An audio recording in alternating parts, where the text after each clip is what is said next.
Hello. चलिए आज बहुत टाइम बाद मैंने फिर से सोचा कि क्यों ना आपको स्टोरी सुनाई जाए। ये स्टोरी जो है ना वो है जो और एनी की। जो और एनी बहुत ही ऑर्डिनरी कपल थे, जो दोनों ही एक दूसरे से बहुत लड़ते थे। उनकी लाइफ में कोई बहुत अच्छी ज़्यादा चीज़ें नहीं हो रही थी और वो हमेशा ही एक दूसरे से कंप्लेन करते रहते थे। और ये कंप्लेन करने का सिलसिला इतना ज़्यादा बढ़ चुका था कि उनकी लाइफ में नेगेटिविटी नेगेटिविटी खूब सारी बढ़ चुकी थी। अंटिल एक दिन पता है क्या हुआ कि जब जो अपने ऑफिस से आया और उसने एनी से ये बोला कि एनी, तुमने जो ये आज सुबह खाना बनाया था ना मेरे टिफ़िन के लिए, वो बहुत अच्छा था। तुमने ना बहुत अच्छा खाना बनाया था, थैंक यू सो मच अब तुम्हारे खाने के लिए। एनी को बहुत अजीब लगा कि जो ने ऐसा कैसे बोल दिया, वो तो कभी भी खुश नहीं होता।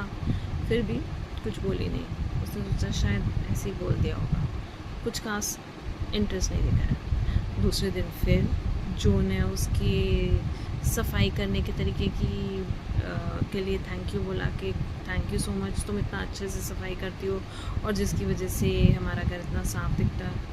वो फिर से सोचने लगी ये इतना स्ट्रेंज बिहेव क्यों कर रहा है, तो हमेशा से ही मेरी हर चीज़ को पे चिढ़ता रहता है, नाराज़ होता रहता है, फिर भी उसने कुछ नहीं बोला। तीसरे दिन तो और ही अजीब चीज़ हो गई। जो हमेशा अपनी बेटी पे चिढ़ता ही रहता था कोई ना कोई बात से, उसने अपनी बेटी से देखकर कहा कि अरे आज तो तुम बहुत अच्छी लग रही हो, वाह। और बेटी ने आके फट से माँ को बोला कि माँ, ये पापा को क्या हो गया, वो इतना अजीब तरीके से क्यों बिहेव कर रहे हैं। अब तो एनी सच में बहुत ज़्यादा सरप्राइज थी।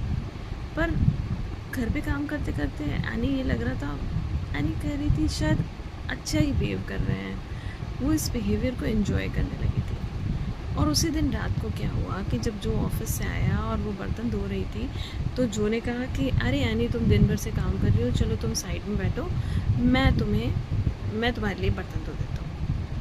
और एनी बिल्कुल सरप्राइज्ड, कभी आदमी जिसने कभी मेरी कोई मदद ही नहीं की वो कर रहा है।